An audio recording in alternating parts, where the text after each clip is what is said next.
I've done is I've put my thing at an angle like Elgie mentioned, and then I'm just spinning it in this way, so it cuts going this way now at that one angle that I want.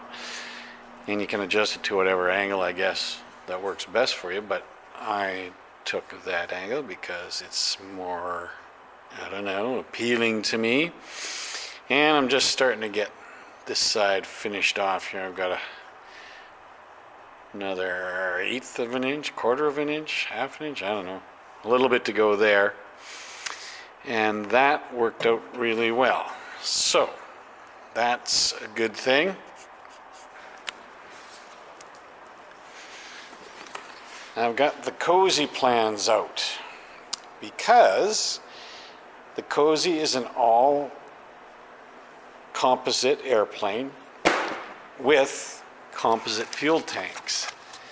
So I'm going just to build my fiberglass fuel tank to the cozy standards. As I was listening to everyone on the internet's got an opinion. Oh, you can't do this and you can't do that. So I'm just going to build it to the cozy plan specifications and get my wind tank done. I painted the inside here so that my next job I'll get the stick set up and it's good to go. I want to get the paint on there first before I put the stick in, and that's good to go. One thing that I did do, let's see if we can get down here. Oh, I still haven't cleaned it up, but I put, I don't know if you can see in there, a block. And that block is right here. The stick is going to go through here. At least one of the arms is going to go through there. And that left a big hole in there, and I didn't want something landing in there and rolling off to the side. So this is one, it can't go anywhere. It just creates a seal all the way around that hole. So if you drop anything in there, it's not going to roll down there and be lost forever. So I did that. That's something I would suggest probably if you're going to build, to do that. It just seemed like the smart thing to do to me. Well, that's what it's going to look like on the wheel. I've got a little bit of clearance there. That should be just fine. And you can see that I've been machining there. So that should work out just nicely. I got some chrome moly and I'm starting to build the rudder pedals, getting it all cut up. So that's on the list of things to do. I got my seat built so I can actually sit in the plane and make vroom vroom noises. Yeah, little things by little things. It was actually nice building the seat again because I like working on wood and I haven't been playing with wood for a long time, so it was nice to do a little bit of that. All right, it's taken a bit. I've already got it in there and it's actually pretty darn smooth. It looks pretty good. I drilled and tapped some holes on this side for the rotor. Tapped and drilled those sides to mount to the hub. The caliper fits right on there. And you've got a little bit of space in there. Just enough so that you can change the brakes without taking off the wheel and everything. You should be able to pull that caliper out of there. Where were we? So I should be able to pull the caliper off and change the pads without taking the wheel off. Did this a long time ago. It was a proof of concept on a 3D printer. So I'll have the axle sticking in.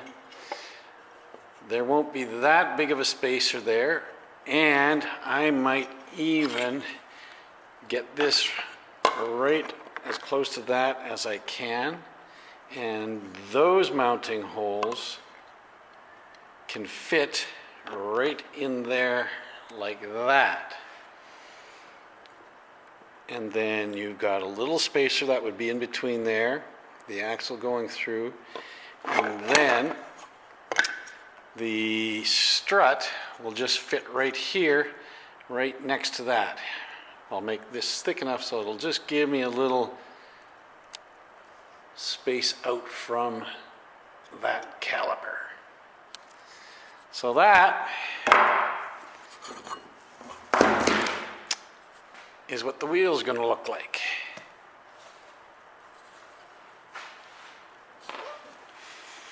What else have we got going on? Just painting the backrest on the seat. That seat has been varnished inside and out, so I'll put those two together, get it in here. I painted that storage area white because I want it to be bright enough so that I can see in there. When you're out rummaging around in the bush or something like that, and you open that up, you want to be, I want space, I want it to be nice and bright in there so I can see stuff. Starting to get the stick in there, and I will mount that along with all the holes that go through. I've got this one done, and you've seen that. I'll put another one over there for the elevator, have that go through. I can mount the seat permanently in there, and the stick will be mounted permanently down here. Yes, there are footprints on the bottom of my floor because I've been playing in it. I can get then rudder pedals. I've got the chrome moly. I'm going to get that welded up. Get the rudder pedals in there. Run the cables down to the back. I just have a piece of string hanging there now to give an approximation of where that's going to run in and out. And that'll be on both sides. Then I can get that rudder set up with the cables. And the other one's going to run down this side. So, now that I've actually had a little bit of time to put into it, I can get a little bit done, which is nice. I've started to varnish things.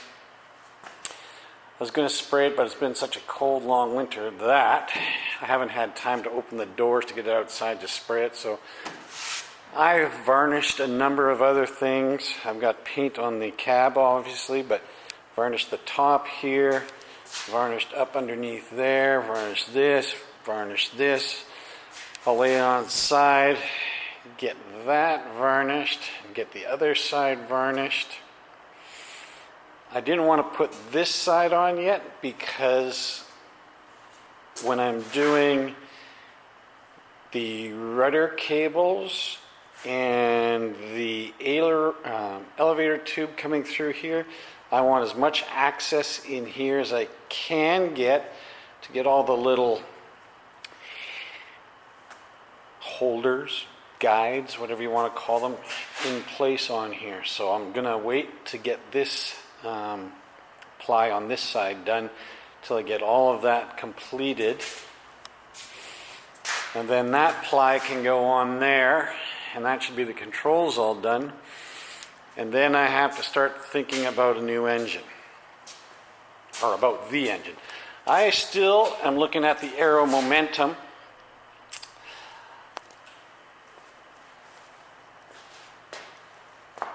I personally run a mechanic shop, so I've been working with car engines for a long time, and I'll tell you, they're pretty dang reliable.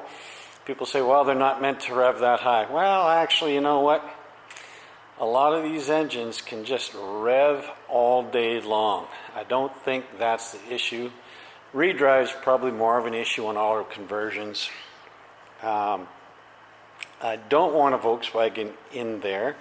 I want new technology, I want water cooling, and I want computers. I want to be able to set my throttle and go. I'm not worried about carb heat or anything like that. That to me is so old-fashioned and technologically out of date that why in the world should we need to worry about carb heat in this day and age? So direct injection, fuel injection, it does add a little bit of weight, but just, nobody runs carburetors anymore in cars, and there's a reason for that. So that's what I'm planning on the Aero Momentum. Fisher's selling these new Chinese knockoffs of the Rotax. The Rotax was expensive and still running carburetors. You can get their fuel injected version, but again, it's a lot of money. Now these Chinese knockoffs, if they were like a third of the price or half the price, maybe you would think about it, but they're getting up to just about 2/3 of the price of a new Rotax anyways. I think the base model is something like $16,000, and I think that's American dollars. So, that's 20,000, over 20,000 Canadian. So I think that's, for what you're getting, too expensive. I think they're going to price themselves out of the market, but I don't know. I know it's a business decision they make. Just like planned costs are going up, that's a business decision that they make, and whether or not it's the right one, time will tell. But I think I'll go with the Aero Momentum. I'll have to get in touch with them here pretty soon and see what we can do. That is it for today.